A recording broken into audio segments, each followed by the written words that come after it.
इस वीडियो के जरिए हमारा मकसद किसी की भावनाओं को ठेस पहुंचाना नहीं है। फिर भी ठेस लगती है तो इसकी जिम्मेदार आपकी कमजोर भावनाएं होंगी या दुनिया से जा चुके फिल्म डायरेक्टर ऋषिकेश मुखर्जी होंगे। अब ये देखिए।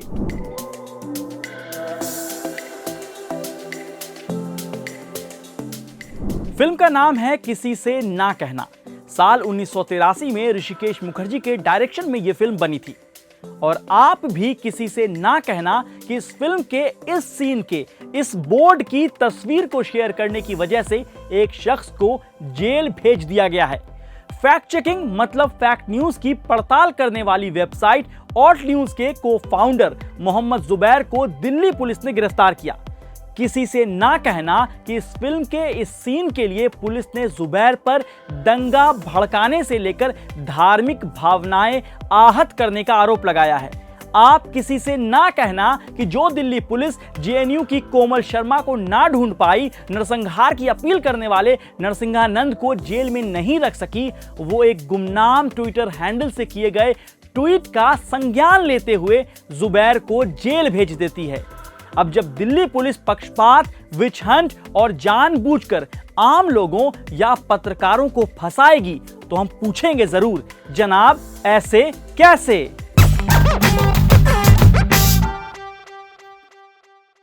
दिल्ली पुलिस ने जुबैर पर आईपीसी की धारा 153 मतलब उपद्रव या दंगा भड़काने पर लगने वाली धारा और 295 ए मतलब धार्मिक भावनाएं आहत करने पर लगने वाली धारा के तहत मामला दर्ज किया था और फिर जुबैर को गिरफ्तार किया। फिर आनन फानन में बुराड़ी के ड्यूटी मजिस्ट्रेट के सामने पेश किया। ड्यूटी मजिस्ट्रेट ने भी जुबैर को 1 दिन की पुलिस कस्टडी में भेज दिया। फिर पटियाला हाउस कोर्ट ने पुलिस रिमांड को 4 दिन के लिए बढ़ा दिया। इसके बाद 2 जुलाई 2022 को पटियाला कोर्ट के मुख्य मेट्रोपॉलिटन मैजिस्ट्रेट ने उनकी जमानत याचिका खारिज करते हुए 14 दिनों की न्यायिक हिरासत में भेज दिया।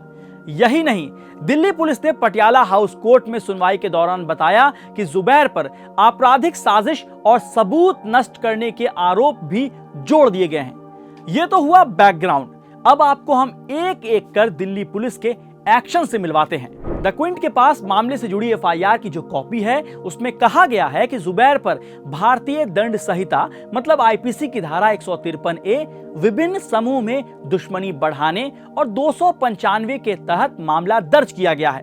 जबकि रिमांड ऑर्डर से पता चलता है कि जुबैर पर धारा 153 ए और 295 ए के तहत अपराध करने का आरोप लगाया जा रहा है।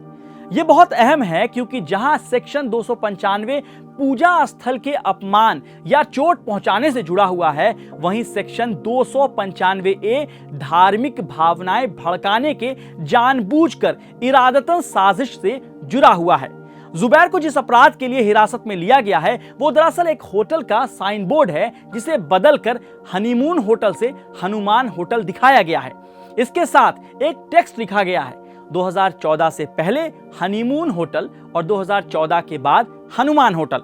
हालांकि तस्वीर ना तो किसी पूजा स्थल की है और ना ही इसे जुबैर ने खींची थी और वो अकेले नहीं हैं जिन्होंने इसे शेयर किया है। ये 1983 की ऋषिकेश मुखर्जी के डायरेक्शन में बनी फिल्म किसी से ना कहना का स्क्रीनशॉट है।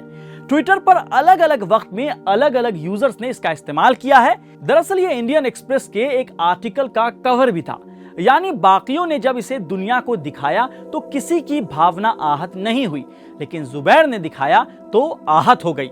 इस तरह ये देखते हुए कि कोई बेअदबी या जुबैर द्वारा एडिटेड भी नहीं थी और इसमें कोई वास्तविक पूजा स्थल शामिल भी नहीं था, उनके ट्वीट के आधार पर पूजा की जगह को तोड़ फोड़ करने या बेअदबी करने का कोई मामला नहीं बनाया जा सकता है। यहां तक कि अगर एफआईआर पर कोर्ट की व्याख्या को मान भी लें तो जुबैर के खिलाफ जो आरोप लगे हैं वो असल में सेक्शन 295 ए और 153 ए के तहत हैं और ऐसे में उनकी गिरफ्तारी और रिमांड में रखा जाना एक गंभीर चिंता का विषय है, क्योंकि ये साफ दिखाता है कि किस तरह से कानून को तोड़ मरोड़ कर इस्तेमाल किया जा रहा है। चलिए आपको एक और सच दिखाते हैं। यहां ध्यान देने वाली बात यह है कि जुबैर पर जिन अपराधों का आरोप दिल्ली पुलिस ने लगाया है उनमें से कोई भी 3 साल से ज्यादा की सजा वाला नहीं है। फिर भी पुलिस ने जुबैर की रिमांड की मांग की थी। भेदभाव का एक और तथ्य देखिए, भारतीय जनता पार्टी की पूर्व प्रवक्ता नुपुर शर्मा ने 26 मई 2022 को हजरत मोहम्मद मुस्तफा सल्लल्लाहु अलैहि वसल्लम के खिलाफ विवादास्पद बयान दिया। मोहम्मद जुबैर ने ट्विटर पर नुपुर शर्मा की आपत्तिजनक टिप्पणी का एक वीडियो शेयर किया और साथ ही उन्होंने कैप्शन लिखा कि भारत में प्राइम टाइम डिबेट्स ऐसा प्लेटफॉर्म बन गया है जो नफरत फैलाने वालों को दूसरे धर्मों के खिलाफ बुरा बोलने के लिए प्रोत्साहित करते हैं। जुबैर के ट्वीट के बाद दुनिया भर से नफरत के खिलाफ आवाज उठी। बीजेपी ने तो नुपुर शर्मा को सस्पेंड कर दिया, लेकिन मजाल है जो दिल्ली पुलिस नुपुर शर्मा को गिरफ्तार करती। एक और कड़वा सच देखिए। दिल्ली पुलिस एक और केस में जुबैर को उत्तर प्रदेश के सीतापुर लेकर गई। जुबैर की अदालत में पेशी थी। इस बार जुबैर पर कथित हिंदू संतों के खिलाफ कथित रूप से आपत्तिजनक टिप्पणी करने और धार्मिक भावना भड़काने का आरोप लगा है। जुबैर पर आरोप है कि उन्होंने मुस्लिम महिलाओं को रेप की धमकी देने वाले बजरंग मुनि, लगातार देश में धर्म संसद के नाम पर नफरत फैलाने वाला नरसिंहानंद सरस्वती और स्वामी आनंद स्वरूप को लेकर ट्वीट किया था, जिससे धर्म विशेष की भावनाएं आहत हो गईं। सोचिए, रेप की धमकी देने वाले के खिलाफ बोलने से किसकी भावनाएं आहत हो सकती हैं? कौन सा समाज होगा जो रेप और नरसंहार के खिलाफ बोलने पर आहत हो जाएगा? और यह भी सोचिए कि पुलिस नफरत के खिलाफ आवाज उठाने पर केस कैसे कर सकती है। और तो और कमाल देखिए कि सीतापुर के न्यायिक दंडाधिकारी ने जुबैर को 14 दिन की न्यायिक हिरासत में भेजने का फैसला सुनाया। सवाल यह है कि नरसंहार की अपील करने वाला और महिलाओं को रेप की धमकी देने वाला बजरंग मुनि नरसिंहानंद जेल से बाहर है, लेकिन इन नफरतों की सच्चाई दुनिया को बताने वाला मोहम्मद जुबैर जेल में क्यों है?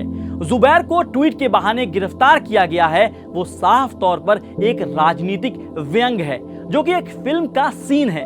और फिर भी किसी पत्रकार, व्यंग्यकार, कलाकार, लेखक, राजनीतिक टिप्पणीकार की जुबान पर भावनाएं आहत नाम की पट्टी बांधकर चुप कराने की कोशिश करेंगे तो आजादी पसंद लोग पूछेंगे, जनाब ऐसे कैसे?